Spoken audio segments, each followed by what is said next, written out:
Hello learners, welcome back to my YouTube channel online तैयारी with पूरी। देखिए, आज हम मौर्यन एम्पायर की बारे में स्टडी करेंगे। सबसे पहले मौर्यन एम्पायर मगध के साथ स्टार्ट होता है, क्योंकि मौर्यन एम्पायर मगध में ही था। तो मगध जो था पावरफुल था 6 से लेकर के 4th सेंचुरी BC तक। 4th सेंचुरी BC में मौर्यास ने मगध को टुक ओवर किया फ्रॉम नंदास, और मगध जो है फर्स्ट एम्पायर बन गया इंडियन सब कॉन्टिनेंट का। अब बात करते हैं एम्पायर क्या होता है। तो छोटे छोटे जो किंगडम्स हैं वो मिलकर के एम्पायर बनाते हैं। जैसे स्टेट्स मिलकर के कंट्री बनाते हैं, तो वैसे ही किंगडम मिलकर के एम्पायर बनाते हैं। यानी कि हम कह सकते हैं स्टेट इक्वल वो एम्पायर इक्वल टू कंट्री।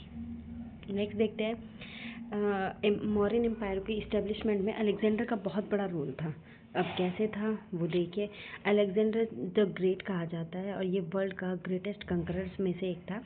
उसका एम्पायर मैसेडोनिया ग्रीस से लेकर के ब्यास बॉर्डर पंजाब तक था। उसने इंडिया की वेल्थ के बारे में बहुत सुना था, तो इसीलिए वो इंडिया को कंकर करना चाहता था। लेकिन 326 BCE में जब वो ब्यास रिवर को क्रॉस करने लग गया, तो उसके सोल्जर्स ने मना कर दिया और वो फेल हो गया इंडिया को कंकर करने में। तो इस तरह से अलेक्जेंडर ने ट्राई किया इंडिया को कंकर करने के लिए। अब अलेक्जेंडर के इन्वेजन से कुछ तो फ़ायदा हुआ है। देखो, इससे क्या फ़ायदा हुआ कि जो नॉर्थ इंडिया के छोटे छोटे किंगडम्स थे वो वीक पड़ गए, और इससे चंद्रगुप्त मौर्य को एक अपॉर्चुनिटी मिल गई कि वो उन्हें भी कंकर कर ले। और इस तरह से उसने नंदा को ओवरथ्रो किया, और 325 BCE में उसने मौर्यन एम्पायर इस्टेब्लिश किया with the help of Kautilya या चाणक्य। अब कौटिल्य या चाणक्य की अगर बात करें, तो कौटिल्य जो था एक मिनिस्टर था धनानंद के कोर्ट में, और जो धनानंद था वो नंदा डायनेस्टी का लास्ट रूलर था। अब अगर सीक्वेंस ऑफ सक्सेशन की बात करें चंद्रगुप्त मौर्य की, तो चंद्रगुप्त मौर्य ने सबसे पहले तो उसने जो नंदा डायनेस्टी थे, नंदा डायनेस्टी के आउटर पार्ट्स पर अटैक करा और उन्हें कंकर किया, क्योंकि ये पार्ट्स अलेक्जेंडर ने अपने इन्वेजन से बहुत ज़्यादा वीक कर दिए थे। तो ये पार्ट थे पंजाब, मालवा, सौराष्ट्र। फाइनली वो पाटलिपुत्र पहुंचा।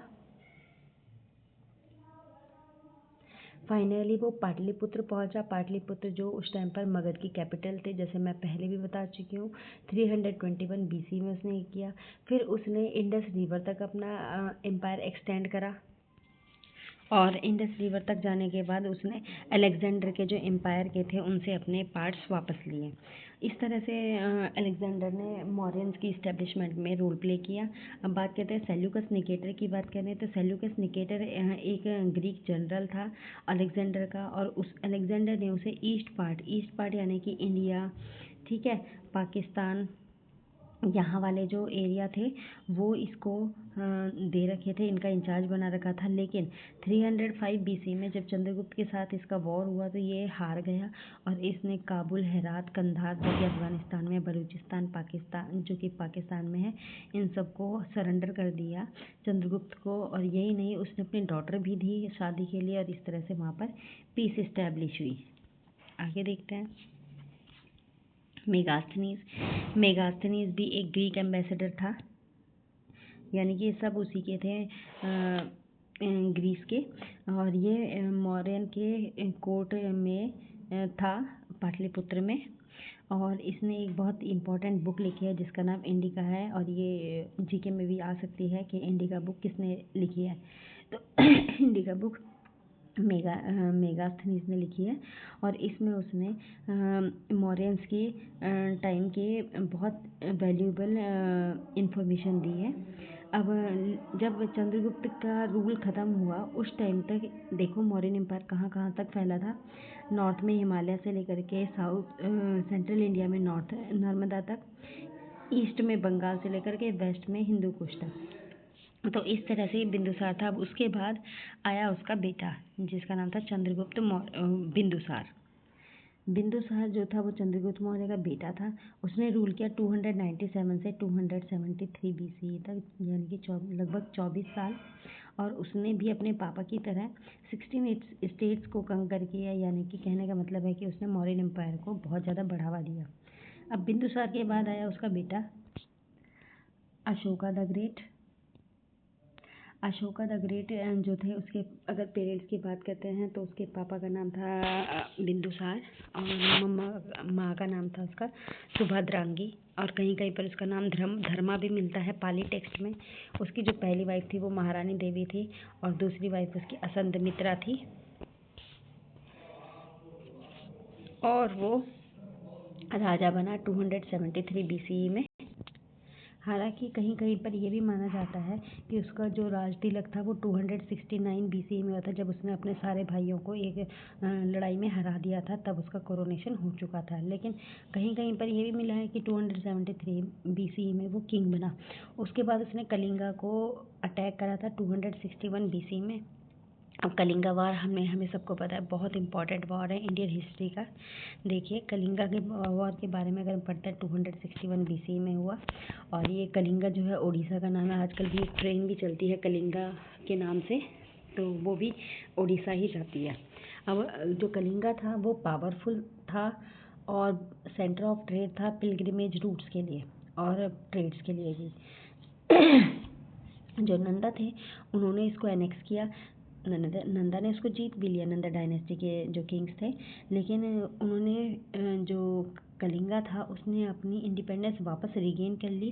फिर उसके बाद बिंदुसार ने उस पर अटैक करा, बिंदुसार भी फेल हो गया। तो अशोक का जो कंक्वेस्ट था कलिंगा को जीतने का वो बहुत ही ज़्यादा ज़रूरी हो गया। उसे लगा कि ऐसा क्या है, तो जब उसने इसको जीता तो उसने देखा कि जब उसने उस पर अनेक्स करा और वहाँ पर लड़ाई करी तो वो इतना ज़्यादा ब्लडी था कि अशोका उसको देख करके शॉक हो गया। जब वो शॉक हो गया तो इस तरह से उसे ये लगा ये मैंने क्या किया है, तो उसने अपने को चेंज कर लिया, अपने को खुद को बदलाव किया और उसने बुद्धिस्ट अपना लिया और उसने अहिंसा अपना ली और राइट लिविंग उसको फीलिंग होने लगी। फाइनली अशोका जो था बोध गया जहाँ पर बुद्ध को एनलाइटनमेंट मिला था। उसके बाद अशोका और उसके धम्मा के बारे में थोड़ा सा देखते हैं।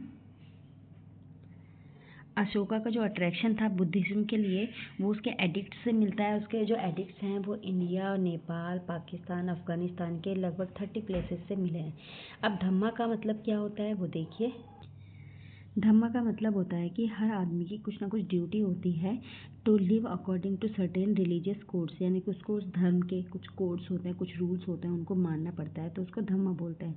तो उसने अपने ये जो धम्मा थे ये पिलर्स, केव्स, रॉक्स इन सब पर लिखवाए थे जिससे कि लोग इसको फॉलो कर सकें। अब धम्मा जो थे वो ज़्यादातर प्राकृत लैंग्वेज में होते थे और उसमें जो कहीं कहीं पर अशोका का जो नाम है वो पियादासी भी मिला है, जो कि कहाँ से एक 13th इसके मेजर रॉक एडिक्ट से ये मिला है। उसके बाद यहाँ पर मेरी ज़रा PDF थोड़ी सी कट गई है, इसके बारे में मैं थोड़ा सा बता देती हूँ आपको। देखिए पहले मैं बताती हूँ धम्मा महामत्ताज के।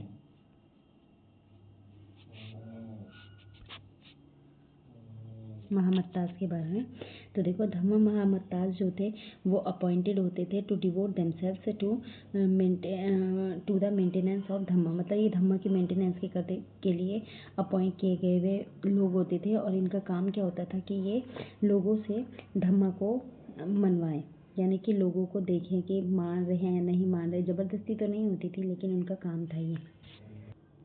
उसके बाद देखिए जो ये थे अशोका, अगर उनकी थोड़ी सी वैसी हिस्ट्री मानी जाए तो अशोका प्लस उनकी जो बीवी थी महारानी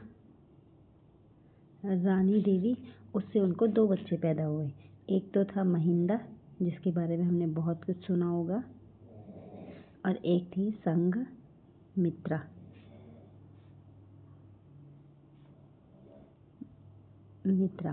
ये महिंदा जो था उसका बेटा था और जो संघमित्रा थी वो उसकी बेटी थी और ये उज्जैन में पैदा हुआ था। और इन दोनों का हिस्ट्री में जो रोल है वो मैं थोड़ा सा आगे बताऊंगी, आगे देखो।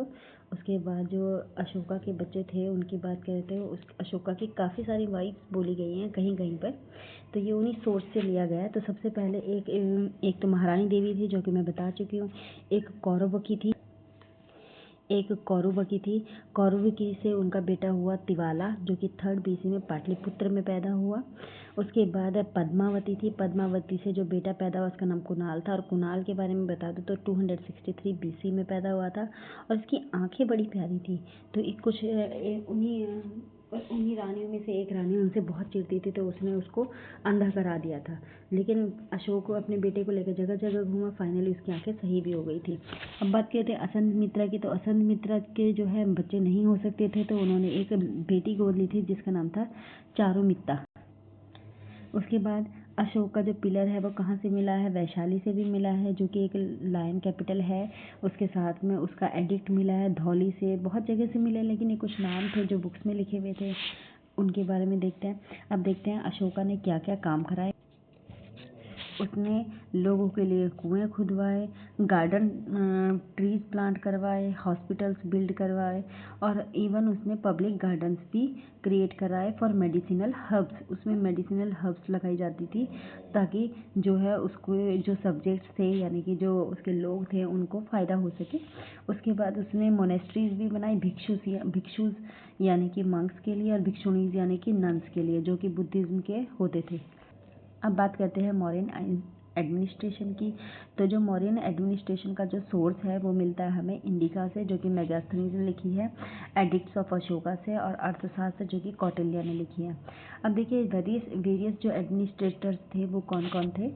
तो सबसे पहले था अध्यक्षाज, युक्ताज, प्रदेशिकाज, रज्जुकाज, और ये सब का नाम, इन सब का काम था। जैसे इनके दूसरे नाम भी दे रखे हैं मैंने। अध्यक्षाज को सुपरिंटेंडेंट्स बोलते हैं, युक्ताज को सबऑर्डिनेट ऑफिसर बोलते हैं, प्रदेशिकाज को प्रोविंशियल ऑफिसर्स बोलते हैं, रज्जुकाज को डिस्ट्रिक्ट ऑफिसर्स बोलते हैं। इन सब का एक ही काम था, कलेक्शन ऑफ टैक्स और अदर ड्यूटीज़ को फॉलो करवाना। जैसे मैंने अभी थोड़ी देर पहले बताए थे, बहुत सारे काम थे, जैसे डग वेल, ये सब चीज़ें उन सब के काम थे। उसके बाद एक प्रिवी काउंसिल या महामंत्री परिषद भी हुआ करती थी। वो क्या करती थी, राजा को जो भी पॉलिसी बननी होती थी तो उसको यही लोग एडवाइस करते थे। इसमें कुछ ही मेंबर हुआ करते थे और उन्हें ये सबसे बड़ी रिस्पॉन्सिबिलिटी दी जाती थी। उसके बाद जो मंत्री परिषद थी, मंत्री परिषद जो महामंत्री परिषद यानी कि प्रिवी काउंसिल ने जो भी पॉलिसीज़ वगैरह बनवाई होती थी उनको कैरी आउट करवाना इनका काम था। अब बात करते हैं कि जो एम्पायर था वो किस तरह से छोटे छोटे यूनिट्स में डिवाइड था बेटर एडमिनिस्ट्रेशन के लिए। तो सबसे पहले तो एम्पायर था जहाँ पे अशोका या फिर किंग हुआ करते थे। उसके बाद प्रोविंसेस हुआ करते थे। तो उस टाइम पर 4 प्रोविंस थे, मगध, उज्जैन, तक्षशिला, स्वर्णगिरी। अब देखिए जो मगध है इसकी अगर हम ट्रिक ले, जैसे मैंने अंडरलाइन कर रखी है, इसको हम ऐसे करते हैं मौज, MA मगध, UJ उज्जैन, तो तक्षशिला, और गिरी स्वर्णगिरी ने की, यानी कि मौज तो गिरी ने करी। तो इस तरह से हम इसको याद रख सकते हैं। उसके बाद डिस्ट्रिक्ट्स हुआ करते थे, डिस्ट्रिक्ट्स को जनपद कहते थे, और इनके जो ऑफिसर्स होते थे वो होते थे स्थानिकाज। उसके बाद बात करते हैं विलेजेस हुआ करते थे। हर विलेज में जो है 5 से 10 विलेज हुआ करते थे। हर डिस्ट्रिक्ट में 5 से लेकर के 10 गांव हुआ करते थे। गोपाल या गणाधन से जो था रिकॉर्ड मेंटेन करता था गांव के रिसोर्सेज के, और हर विलेज का जो हेड होता था वो ग्रामीण होता था, और उसकी जॉब होती थी to regulate water and land rights and tax collect करना। ये सब उसके काम होते थे, जो कि मैंने अभी नीचे बता रखा है। देखिए, ये देखिए, ग्रामीण का काम होता था टू रेगुलेट लैंड और वाटर टैक्स और to collect tax and fines, ये सब इसके काम होते थे।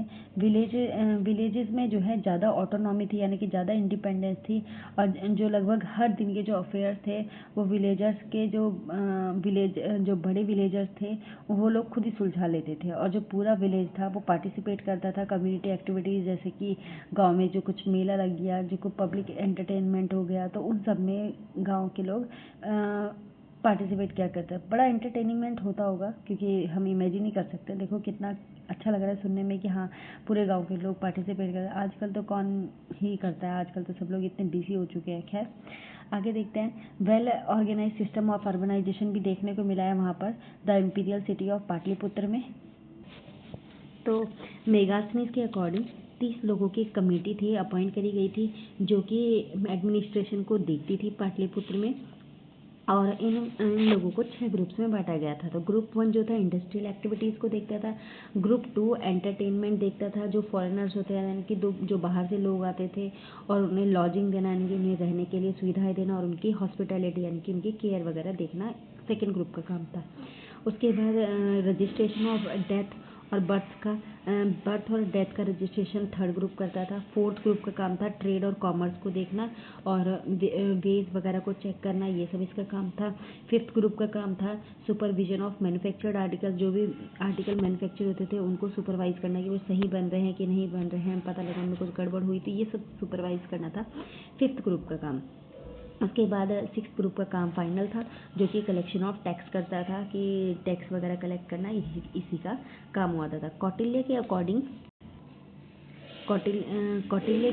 जो सिटी गवर्नर होता था, देखिए जो सिटी गवर्नर या नगरी का होता था वो रिस्पॉन्सिबल था for maintenance of law and order के लिए, और वो रिस्पॉन्सिबल था हाइजीन के लिए भी, और उसका काम वो कंट्रोल करता था टैक्स को, ट्रेड को सुपरवाइज करता था, प्रिजन्स को और क्रीमेशन ग्राउंड्स को, ये सब इसका काम था। अब बात करें अगर मौर्यन एम्पायर की सोसाइटी की बात करें तो वहाँ पर वर्ण सिस्टम बहुत ज़्यादा स्ट्रिक्टली फॉलो किया जाता था। कौटिल्य ने बताया कि वहाँ पर हर कास्ट के लिए अलग अलग लॉ होते थे और ज़्यादातर जो अपर कास्ट थे उनको फेवर किया जाता था, और जो वीमेंस थी वीमेन को ज़्यादा राइट्स थे, जैसे उनके पास्ट में थे उससे ज़्यादा राइट इनको इस टाइम पर मिले हुए थे। उसके बाद जो थे अगर वहाँ की बात करें कि तो वहाँ की जो सोसाइटी के लोग थे ज़्यादातर फार्मर्स थे और वो rice, wheat, barley, pulses, cotton और वेजिटेबल्स ग्रो करते थे। और एग्रीकल्चर प्रोडक्शन को इंक्रीज़ करना मौर्यन का मेन गोल था, तो इसीलिए उन्होंने बहुत सारे डैम्स भी और कैनाल्स भी बनवाई। और एक फॉर एग्जांपल एक लेक है गिरनार यानी कि गुजरात में है वो लेक, और उसका नाम है सुदर्शन लेक। इसकी ट्रिक मैंने बता दी कि मोर यानी कि मौर्य ने, गिर यानी कि गिर गुजरात के, दर्शन यानी कि सुदर्शन लेक में किए, यानी कि इस तरह से हम याद रख सकते हैं। ये मेरी ट्रिक है, आप अपनी भी बना सकते हैं। उसके बाद जो एनवायरनमेंट प्रोटेक्शन था वो बहुत ज़्यादा उस पर जोर दिया जाता था मौर्यंस के टाइम पर, बल्कि कौटिल्य ने तो वार्न कर रखा था लोगों को कि वो प्लांट्स को नहीं कट करेंगे, ट्रीज़ को नहीं, जो पार्क के ट्रीज़ हैं उनको भी कोई हार्म नहीं पहुंचाएंगे, ना कट करेंगे, सैंक्चुअरीज के पेड़ों को कोई नुकसान नहीं पहुंचाएंगे, होली प्लेसेस के जो भी प्लांट्स होंगे उनको भी कोई नुकसान नहीं पहुंचाएंगे, क्रीमेशन ग्राउंड्स को कोई नुकसान नहीं पहुंचाएंगे, पर्टिकुलरली स्पेशली उनको जिन पे फ्लावर आते हैं या फ्रूट आते हैं उनको, और जो शेड देते हैं प्लांट उनको तो बिल्कुल भी नुकसान पहुंचाने की परमिशन नहीं थी। उनको क्या, किसी भी पेड़ को परमिशन नहीं थी। तो ये कुछ कैटेगरीज हैं कि किस किस तरह के पेड़ों को आप काट नहीं सकते थे। उसके बाद अगर बात करें अगर कोई पब्लिक प्लेस पर यूरिनेट कर देता था, पब्लिक प्लेस यानी कि या फिर जो भी प्रोहिबिटेड प्लेस हुआ था जहाँ पर मना होती थी, अगर कोई वहाँ पर करता था तो उसको फिर फाइन भी लगता था। अब उस टाइम पर देखो कंज्यूमर प्रोटेक्शन भी एग्जिस्ट करता था, यानी कि जैसे आजकल की कंज्यूमर राइट है उस तरह के जो राइट थे वो भी थे पहले। उसके बाद कौटिल्य ने वार्न कर रखा था अपने फिजिशियंस यानी कि डॉक्टर्स को वार्न कर रखा था कि अगर कोई किसी पेशेंट की लाइफ को खतरा है उसकी ऑपरेशन से या उसकी ट्रीटमेंट से, तो सबसे पहले उसको हायर अथॉरिटी को इन्फॉर्म करना पड़ेगा। और अगर डॉक्टर की बड़े ऑफिसर्स की बिना परमिशन के अगर उसका ट्रीटमेंट कर दिया और वो मर गया तो डॉक्टर को पनिश किया जाता था। तो इस तरह से कौटिल्य ने काफ़ी अच्छा वहाँ पर एक सेट बना रखा था, सिस्टम बना रखा था। तो इसीलिए तो कहते हैं कौटिल्य की या चाणक्य नीति बहुत ही ज़्यादा सक्सेसफुल रही है। उसके बाद बात करते हैं ट्रेड और इंडस्ट्री की बात करें मौर्यन एम्पायर की, तो सबसे पहले बात करते हैं इसमें वेट और मेजर्स जो थे वो स्टैंडर्डाइज्ड थे। रोड बिल्डिंग, रोड सिक्योरिटी बहुत इस पर जोर दिया जाता था, क्योंकि रोड पर कई बार क्या होता है कि डकैत वगैरह, चोर वगैरह बैठे रहते हैं, तो वो उसे बोलते हैं रोड सिक्योरिटी, उनसे बचाना। Textiles, wooden, Ivory objects, perfumes, jewellery, ठीक है, शाइनी ब्लैक पॉटरी, ये सब ट्रेड किए जाते थे, यानी इनका आना जाना होता था, दूसरे देशों में लेन देन होता था। Trade Central Asia, Middle East, West Asia के साथ में होता था। उसके बाद उन्होंने रॉयल हाईवे भी बनाया, एक बहुत बड़ा हाईवे बना है जो कि अब भी है, तक्षशिला से लेकर के पाटलिपुत्र तक है और इसे आजकल बोलते हैं GT road, grand trunk road. अब इसकी बात करते हैं। शिला का मोर पतली पहुंचा। शिला यानी कि तक्षशिला, मोर यानी कि मौर्य, पतली यानी कि पाटलिपुत्र, यानी कि तक्षशिला से लेकर के पाटलिपुत्र तक थी ग्रैंड ट्रंक रोड। अब ट्रेड जो गिल्ड्स थे या श्रेणीज या गिल्ड्स जो थी वो भी इन्होंने बनाई, ये भी इनका इमर्जेंस था। श्रेणी क्या होती थी? एसोसिएशन होता था for each trade, her trade के लिए जो एक ग्रुप होता था उसको बोलते थे, और इसका कुछ रूल्स और रेगुलेशंस होते थे जैसे कि, और इनमें से कुछ जो गिल्ड्स थे वो बैंकर्स की तरह से काम करते थे। यानी कि जो गिल्ड की बात करते हैं तो वो बहुत सारे लोगों का एक ग्रुप होता था जो ट्रेड को कंट्रोल करता था। उनके लिए कुछ रूल्स रेगुलेशंस होते थे, उसके बाद उन्हें सबको ये मानने ही पड़ते थे। अब कॉइन्स की बात करते हैं तो जो उनके कॉइन्स थे वो पंचमार्क्ड कॉइन्स थे और सिल्वर के कॉइन्स यूज़ होते थे, और इन पर अलग अलग सिंबल बने होते थे, जैसे कि किसी भी चीज़ों के, जैसे मुझे लगता है जहाँ तक शायद से पेड़ वगैरह, नेचर वगैरह के बने होते थे। अब बात करते हैं मिलिट्री पावर की मौर्यंस की। तो जो मिलिट्री पावर्स थी, आर्मी थी जो मौर्यंस की, वो बहुत ही ज़्यादा मैसिव थी, और उसका जो कमांडर था तो वो सेनापति होता था। ऐसा माना गया है कि कुछ सोर्स से ऐसा मिला है कि जो चंद्रगुप्त मौर्य था उसकी आर्मी में लगभग 6 लाख सोल्जर्स थे।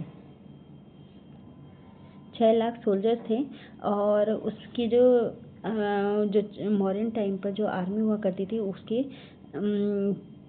6 ब्रांचेस थी। सबसे पहले कैवेलरी थी जो हॉर्स पर लड़ती थी, इन्फेंट्री जो फुट पर लड़ती थी, कैरियट्स जो हमें पता है कि जो 2 व्हील्स वाली जो गाड़ी होती है जैसा रथ जैसा होता है उस पर लड़ती थी, एलिफेंट्स वाली होती थी, कुछ ट्रांसपोर्ट वाली होती थी और कुछ नेवी वाली। तो इस तरह से हमारा आर्मी हुआ करती थी। उसके बाद अगर बात करें, उन्होंने कुछ सीक्रेट एजेंट्स भी रख रखे थे जो राजा को स्टेट में क्या क्या हैपनिंग्स हो रही होती थी उसके बारे में बताते थे। कौटिल्य ने बल्कि ये भी रिकमेंड कर रखा था कि स्पाई जो एजेंट्स हैं उनके ऊपर भी सीक्रेट एजेंट्स रखे जाएं। यानी कि कहने का मतलब है कि देखो, स्टेट्स के लिए हो गए सीक्रेट एजेंट्स, और सीक्रेट एजेंट्स पर भी स्पाइस किया जाता था कौटिल्य के अकॉर्डिंग। अब कॉन्टेक्ट विद अगर फॉरेन लैंड्स की बात करें तो ये बिलीव किया जाता है कि जो महिंदा और संघमित्रा थे वो बुद्धिज्म को श्रीलंका लेकर गए। हमें पता है कि महिंदा जो है अशोका का बेटा था जो उज्जैन में पैदा हुआ था महारानी देवी से, और संघमित्रा उनकी बेटी थी। उसके बाद अशोका के रेन के टाइम, अशोका का जो टाइम था टोटल वो था 37 ईयर्स, और उसका जो एम्पायर था वो लगभग नेक्स्ट 50 साल तक रहा। यानी कि उसका जो मतलब जब अशोका की डेथ हुई उसके लगभग 50 साल तक मौर्यन एम्पायर फ्लरिश करता रहा। उसके बाद जो है सुंगा आ गए। सुंगा ने मगध का थ्रोन ओवर किया और मौर्यंस को हटा दिया। इसको हम ऐसे कहें, सुंगा ने मौर्य यानी कि मौर्य को सुंगा और मोर के मग पर कब्जा कर लिया। मग यानी कि मगध पर, यानी कि सुंगा ने मगध पर कब्जा कर लिया मौर्यंस को हटाकर। तो गाइज इतना ही आज के लिए, और मेरी वीडियो आप देखते रहिए, लाइक शेयर करते रहिए। और मैं एक बार बता दूं कि यूपीएससी के पेपर में एनसीईआरटी बहुत ज़रूरी होती है, और जो मैं ये पढ़ा रही हूँ ये एनसीईआरटी ही है। तो इसीलिए इसमें भले ही टाइम लग रहा है लेकिन आप इसको पढ़ते रहिए, फिर उसके बाद हम बहुत कुछ आगे पढ़ेंगे। तो मेरे साथ आप लगे रहिए, और लगे रहने के लिए आप लाइक शेयर और सब्सक्राइब किए मेरे चैनल को। Thank you.